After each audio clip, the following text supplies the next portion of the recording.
All right, so are you ready to dive into some flirting psychology today? Always ready for that. Okay, great, because we found this source called Three Simple Flirting Tactics That Drive Women Wild. Okay. And honestly, the title is a little much, maybe? Yeah. But the tactics themselves can apply to way more than just attracting women. Right. Like, they offer some pretty fascinating insights into human interaction in general. Definitely. Yeah. And it's interesting because despite that title, the source really touches on some universal principles, I think, of attraction and just like playful communication, Right. which I think is valuable in all sorts of settings. Absolutely. And they've given these techniques these really kind of intriguing names, too. Yeah, like what? Playful disqualification, reversing the roles, and push-pull. Push-pull, what is that? I know, right? It Okay. sounds kind of like a workout routine. Right. But, so let's just start with the first one. Okay. This playful disqualification. Right. It seems kind of counterintuitive, though, right? Like, why would you disqualify yourself when you're trying to make a good impression? Well, I think that's the beauty of it. Okay. It flips the script on traditional compliments. Right. Instead of showering someone with praise, you just playfully suggest you might not be totally convinced. Huh? It's about sparking that curiosity and a bit of playful tension. Okay, I see. So, like, give me a specific example. Sure. So the source actually gives this example. Okay. It says something like, "You and I could never get along. You're way too stubborn, I can tell." Oh, wow. Okay, so is that risky? I mean, it depends. Okay. The key is the delivery. Okay. It has to be lighthearted, almost like you're teasing. Okay. Think of it as a playful challenge, like you're subtly saying, "I have high standards, but maybe you could change my mind." Right. So it piques their interest, and it kind of encourages them to engage with you. So it's almost like a test. Yeah. You're not just like handing out compliments. Right. You're making them work for it a little. Exactly. And I think it also taps into a psychological principle called scarcity, which basically says that we tend to value things that are harder to obtain. Right? So by playfully disqualifying yourself, you almost make yourself seem more desirable. Right. Because you're not easily won over. It's fascinating. Yeah. It's like you're planting this seed of doubt, Yeah, and then they're certainly motivated to prove you wrong. exactly. Right. And that's where the playful part is so important. Okay. It needs to be clear that you're not being serious or mean-spirited. Right. It should feel like a subtle flirtation, a way to inject some fun and unpredictability into the interaction. Gotcha. So it's not just what you say, it's how you say it. Exactly. The confidence and the playfulness. 100%. It's about being cheeky, a bit challenging, but always with a twinkle in your eye. I love that. So, okay, like, paint me a picture. Yeah. How would you use this at, say, a party? Okay, so imagine you spot someone interesting across the room, Okay. and you go up to them and you say something like, "You seem like you'd be way too much fun for me. I'm more of a quiet bookworm type." So it's a lighthearted way to break the ice Right. and invite them into this playful banter. And you're basically challenging them to prove you wrong. Exactly. To show you they could be both fun and intellectual. 100%. It's like a subtle invitation to get to know each other better. Exactly. And that challenge can be incredibly engaging. Yeah. It creates a spark of interest, Right. encourages them to kind of step up their game. I am officially intrigued by playful disqualification. Yeah. But we've got two more tactics to explore. Yes, we do. And this next one, reversing the roles. Oh, this is a good one. Okay, tell me more. This tactic is all about playful assumptions and a dash of cheeky humor. Okay. It's about turning the tables and playfully acting as if the other person is the one smitten with you. Okay. I like where this is going. Give me an example. Sure, so the source mentions a line like, "Whoa, stop undressing me with your eyes already." Oh my gosh. Obviously, it's exaggerated and meant to be funny, but it flips the script in a way that can be quite charming. So hold on. You're basically teasing them by pretending they're already head over heels for you. Yeah. But isn't that a bit presumptuous? It can be if it's not done right. Okay. The key here is to make sure it's playful and lighthearted. Okay. You're not trying to make them feel uncomfortable. You're trying to create a fun, flirtatious vibe. Right. So the tone and context are crucial here. Absolutely. You wouldn't use this with someone you just met No, or in a serious setting. definitely not. It's more for when you've already established a playful rapport with someone. Exactly. Imagine you've been chatting with someone for a bit, the conversation is flowing, you're both laughing. Okay. That's the perfect moment to drop a line like, "Okay, you're totally flirting with me now, I can tell." Okay. It's playful, it's teasing, and it adds a little spark to the interaction.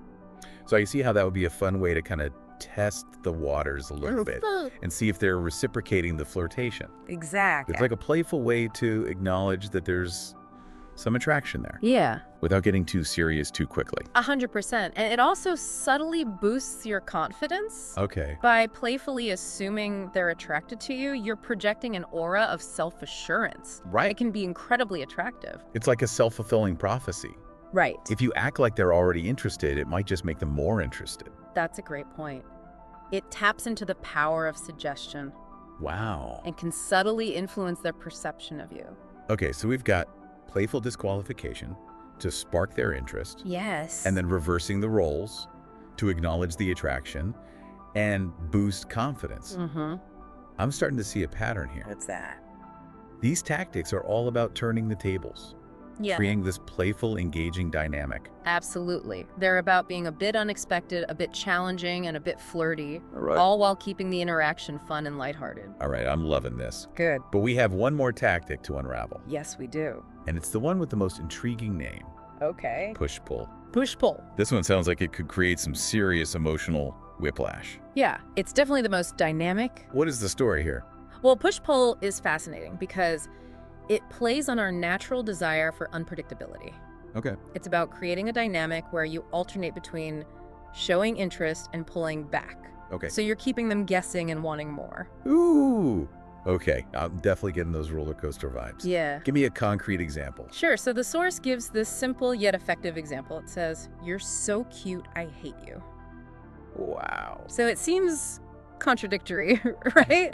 But that's the point. Okay. It's a playful mix of compliment and tease that keeps them on their toes. It's like you're sending mixed signals, but in a playful way. Exactly. You're keeping them engaged by being a bit unpredictable. So it's a bit like a dance, this back and forth. Totally. A back and forth that creates a sense of anticipation and excitement. So you might compliment someone on their sense of humor and then playfully disagree with their opinion on a movie or something. Yeah. It's like you're showing interest, but you're also challenging them Yes. and keeping the interaction lively and engaging. That's a great example. It's about finding that balance between warmth and distance, Right. creating a little bit of tension that keeps them wanting more. Okay, but how do you make sure you're not just like playing games with them? Right. Well, that's where emotional intelligence comes in. Yeah. It's crucial to be aware of their reactions and adjust your approach accordingly. So if they seem uncomfortable or confused, you need to dial it back. Right.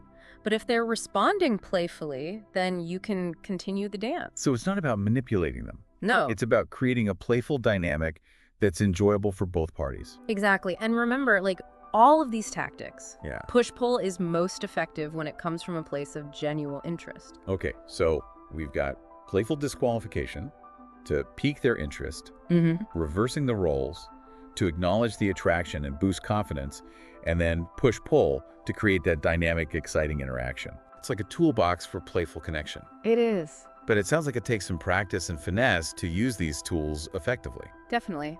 I like to think of them as guidelines for creating a playful and engaging dynamic. Mm-hmm. It's up to each person to adapt them to their personality and the specific situation. This is really making me think about all the psychology that goes into even the simplest interactions. Oh, yeah. These tactics are like a window into how we respond to certain cues Right. and how playful dynamics can create connection and attraction. I think that's a great observation. Yeah. It speaks to the core of what we're trying to do here on the deep dive. Yeah. Exploring the complexities of human interaction and understanding the subtle forces that shape our relationships. Well said. I'm excited to keep unpacking these techniques and see how they can be applied in different contexts. Me too. There's so much more to explore. We've been like dissecting these flirting techniques. Yeah. Playful disqualification, reversing the roles, and push-pull. And honestly, my brain is buzzing. It's a lot to take in. It is. Yeah. And we've mostly talked about how they work in romantic settings. Right. But I'm kind of curious about how they could backfire if they're not used carefully. Yeah, that's a good point. Like any tool, Yeah. these techniques require a certain level of finesse and awareness. Like if you're not careful, playful disqualification Yeah. could come across as arrogant or condescending. Totally. Like, imagine someone saying, "You're way too smart for me," Right. but like with a smug grin instead of a playful smirk. Exactly. That would totally send the wrong message. Yeah. It's all about the delivery. Mhm. You got to be self-aware and make sure your tone and body language convey genuine playfulness.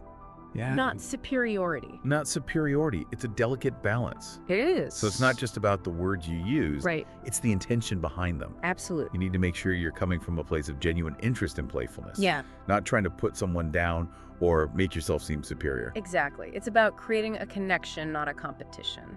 Right. Okay. That makes total sense. What about reversing the roles, though? Okay. Could that come off as creepy or presumptuous if it's not handled well? Oh, absolutely. Like a line like, I can tell you're smitten with me, Yeah. could easily make someone feel uncomfortable if it's not delivered with the right touch. Right. It's so important to pay attention to the other person's reactions and adjust your approach based on their cues. Yeah. You need to make sure you're both on the same page. Exactly. In terms of that playful dynamic. 100%. If they seem receptive and playful, Yeah. then you can continue with the banter. Yeah. But if they seem hesitant or uncomfortable, it's best to just back off and change the subject. Right, exactly. It's all about reading the room and being sensitive to the other person's feelings. Right. Flirting should be a fun and enjoyable experience for both people involved. Okay, so awareness and sensitivity are key. They are. Okay, what about push-pull? Okay. This one seems particularly tricky to navigate. If you're constantly pushing without pulling, could you come across as emotionally unavailable Right. or even manipulative? You're absolutely right. Push-pull can be the most challenging tactic to master Yeah? because it requires a very careful balance. If you overdo the push without enough pull, Yeah. you risk creating confusion and even hurt feelings. I can see that happening. Like imagine showering someone with compliments 1 minute Right. and then completely ignoring them the next. Exactly. It would send such mixed signals. Yeah. It could be really damaging to the connection. It could. It's important to remember that push-pull is about creating a dynamic, not playing games. Okay. The goal is to keep them engaged and intrigued, Right. not to create drama or manipulate their emotions. Okay, so how do you find that sweet spot? Right. How do you use push-pull in a way that's playful and exciting, but not confusing or hurtful? It's all about finding the right balance between warmth and challenge. Okay. You might offer a genuine compliment and then playfully tease them about something unrelated, for example. Oh, I see. It's about showing that you're interested, but also maintaining a sense of independence. So it's not about being hot and cold. No. It's about being both engaging and a little bit elusive. Exactly. Think of it like a dance, Okay. where you're leading and following at the same time. Right. So you're creating that playful tension that keeps them interested, Right. but you're also being respectful of their boundaries. This is making me realize that mastering these flirting tactics Yeah. is as much about emotional intelligence Right. as it is about witty banter. You need to be able to read the other person's cues, understand their boundaries, Uh-huh. and adjust your approach accordingly. I couldn't agree more. It's about being present, Yeah. being aware of the subtle dynamics of the interaction, Right. and responding in a way that feels authentic and respectful. And let's not forget the importance of authenticity. Oh, it's huge. These techniques are meant to enhance your natural charm, not to create a false persona Right. or manipulate someone into liking you. Exactly. The most effective flirting comes from a place of genuine interest and connection. Right? These tactics are simply tools to help you express that interest in a more playful and engaging way. So it's not about memorizing lines or following a script. No. It's about understanding the principles behind these tactics Yeah. and adapting them to your own unique personality and style. 100%. It's about finding what feels authentic to you Yeah. and expressing it in a way that feels both playful and respectful. Right. If you're not comfortable with a particular tactic or if it doesn't feel genuine to first, you don't force it. Yeah. There are plenty of other ways to flirt and create connection. That's such an important reminder. Yes. It's about being true to yourself and finding what works for you. Right. After all, the best flirting comes from a place of confidence and authenticity. I completely agree, and that's something we often lose sight of Yeah. in our quest to master these techniques. Right. We get so caught up in the how-tos that we forget about the most important ingredient, being ourselves. This conversation is making me think about how much we can learn from these flirting tactics, Yeah. even if we're not necessarily using them to find a romantic partner. I'm so glad you brought that up. That's actually something I wanted to delve into a bit deeper. Okay. While these tactics are often framed in the context of romantic attraction, Right. The underlying principles can be applied to all sorts of social interactions. They can help us build rapport, strengthen connections, Right. and create more engaging and enjoyable interactions in all areas of our lives. Okay, now you've piqued my curiosity. I'm eager to hear more about how these tactics can be adapted for different social contexts. Okay, well, think about it. Playful disqualification, for example, can be incredibly effective in networking situations. Okay. Imagine you're at a conference or industry event, surrounded by people you'd love to connect with. Right. Instead of launching into a laundry list of your accomplishments, Yeah. you could playfully downplay your expertise. You might say something like, I'm just a novice in this field, but I'm eager to learn from the experts like you. That's so clever. Right. By positioning yourself as a learner, you're taking the pressure off yourself Exactly. and creating a more inviting and collaborative dynamic. 100%. It's a subtle way to invite the other person to share their knowledge and experience without feeling like they're being challenged or judged. And by acknowledging their expertise, you're also subtly flattering them, All right. which can go a long way in building rapport. Absolutely. It's a win-win situation. Yeah. You get to learn from someone experienced, Right. and they get to feel appreciated and respected. I love how these seemingly simple tactics can have such a profound impact on the dynamic of an interaction. Yeah. It's like you're hacking the social code It is. and creating a more positive and engaging experience for everyone involved. That's a great way to put it. It's about understanding the subtle psychology of human interaction. And using that knowledge to create more meaningful and fulfilling connections. Okay, so playful disqualification can be a powerful tool for networking. Definitely. What about reversing the roles? Okay. How might we adapt that tactic for non-romantic settings? Okay, so imagine you've just joined a new team at work Okay. and you want to build rapport with your colleagues. Right. Instead of trying to impress everyone with your skills and experience, Yeah. you could playfully suggest that they're the ones with all the answers. Oh, okay. You might say something like, I'm so impressed by everyone's expertise here. I'm just trying to keep up. That's brilliant. Right? By expressing admiration for their knowledge and experience, Yeah. you're showing respect and humility, Uh-huh. which are essential qualities for building strong relationships That's it, in Pat. any setting. 100%. It's about acknowledging their strengths Right. and positioning yourself as someone who's eager to learn and contribute to the team. And it also takes the pressure off you Yep. to be the star performer right out of the gate. Totally. It creates a more relaxed and collaborative atmosphere Right. where everyone feels valued and appreciated. Exactly. It's about shifting the focus from individual achievement Yeah, to collective success, 100%. which is essential for creating a strong and cohesive team. It is. I'm really starting to see the versatility of these flirting tactics. Yeah. They're not just about sparking romance. No, They're about creating connection and building rapport in any social setting. that's a great insight.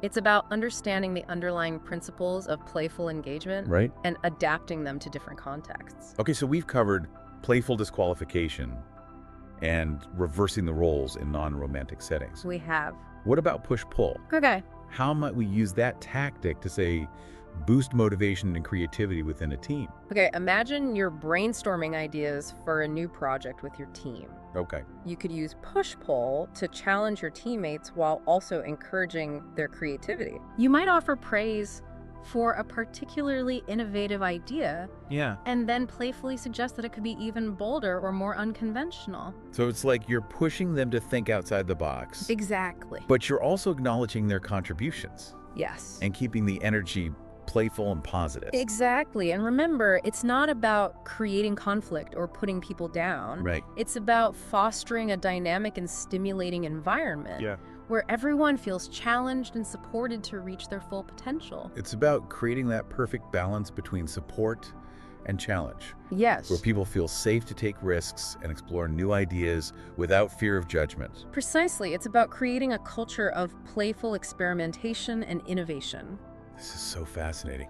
I'm starting to see how these flirting tactics can be powerful tools for enhancing communication Yeah. and building stronger connections in all areas of life. Absolutely. It's not just about romantic relationships. No. It's about understanding these subtle dynamics of human interaction and using them to create more engaging and fulfilling experiences. That's a profound observation. It speaks to the heart of what we're trying to achieve here on the Deep Dive. Yeah. Exploring the complexities of human behavior and discovering new ways to connect with ourselves and the world around us. This has been such an insightful conversation. It has. I'm feeling inspired to re-examine my own social interactions Good. and see how I can incorporate these techniques in a way that feels authentic and empowering. That's wonderful to hear. And remember, it's all about experimentation and finding what works best for you. Yeah. There's no right or wrong way to approach these tactics. Right. The most important thing is to be mindful, respectful, and have fun with it. Well said. I'm eager to continue this conversation and delve even deeper into the nuances of these flirting techniques. Me too. So welcome back. It's crazy how much ground we've covered. I know, right? We've gone from playful disqualification to reversing the roles. Yeah. Even explored that whole dance of push-pull. But, like, it's clear these tactics go way beyond just romantic flirting. Oh, absolutely. Like, we've talked about how they apply to networking and teamwork. Yeah, But I think it's even bigger than that. I agree. Like, these tactics offer a glimpse into these, like, fundamental dynamics of human connection. Totally. How we respond to playfulness, challenge, and a bit of mystery. Exactly. So it's not just about learning those specific lines or techniques. Right. It's about understanding those underlying principles of interaction. Exactly. Think of it this way. Learning to flirt effectively Okay. is kind of like learning a new language. Okay. Once you grasp the grammar and vocabulary, Yeah. you can express yourself in all sorts of creative ways. Okay, I like that analogy. Yeah. So we're not just memorizing phrases. Right. We're learning the language of playful engagement, Exactly. and we can use that language in all sorts of situations. 100%. And that's why these flirting tactics can be so powerful. Yeah. Even when we're not consciously trying to attract someone romantically, they can help us build rapport, create a sense of connection, and even inspire creativity. In all sorts of contexts. Yes. It's incredible. So in a way, learning to flirt effectively is like developing a superpower I love that. for human connection. Because it really is about tapping into something fundamental about how we relate to each other. Yeah. We're naturally drawn to people who are confident, playful, and a little bit mysterious. It's like you're saying we all have this innate desire to be playfully challenged, to be kept on our toes. Yes. And to feel that spark of connection. Exactly. And these flirting tactics provide a framework Yeah. for creating those kinds of dynamics in Right. a way that feels authentic and engaging. So even if someone is like completely uninterested in using these tactics for romantic purposes, Yeah, they could still benefit from understanding these principles of playful engagement. absolutely. Think about it. How much richer and more enjoyable would our lives be Yeah. if we could bring a bit more playfulness and genuine connection Yeah. into all of our interactions? Right. From casual conversations with strangers to brainstorming sessions at work to family gatherings. That's a beautiful thought. It is. Like you're saying, we can transform our everyday experiences simply by shifting our approach to interaction, Totally. by embracing a more playful and engaging mindset. Precisely. It's about recognizing the power of playfulness Yeah. and using it to create a more vibrant and connected world. This whole deep dive has been like a real eye-opener for me. Good. It's made me realize that flirting isn't just about trying to like win someone over. Yeah. It's about creating a space for genuine connection and playful exploration. I'm so glad you feel that way. And it's important to remember that flirting should always be a fun and enjoyable experience for Yeah. everyone involved. It's about respect, authenticity, and a shared sense of playfulness. Well said. As we wrap up this deep dive, I'm left with a feeling of excitement and possibility. Me too. It's like we've unlocked a secret code for human connection. And I can't wait to see how our listeners apply these insights in their own lives. Me too. It's been such a pleasure exploring this topic with you. Likewise. And I really hope our listeners feel empowered to embrace their own playful side and create more meaningful connections in the world. That's a perfect note to end on. So to all our listeners out there, go forth and flirt with life. Yes. Embrace those playful possibilities. Explore the art of connection. I love it. And create a world that's a little bit brighter, a little bit bolder, and a lot more fun.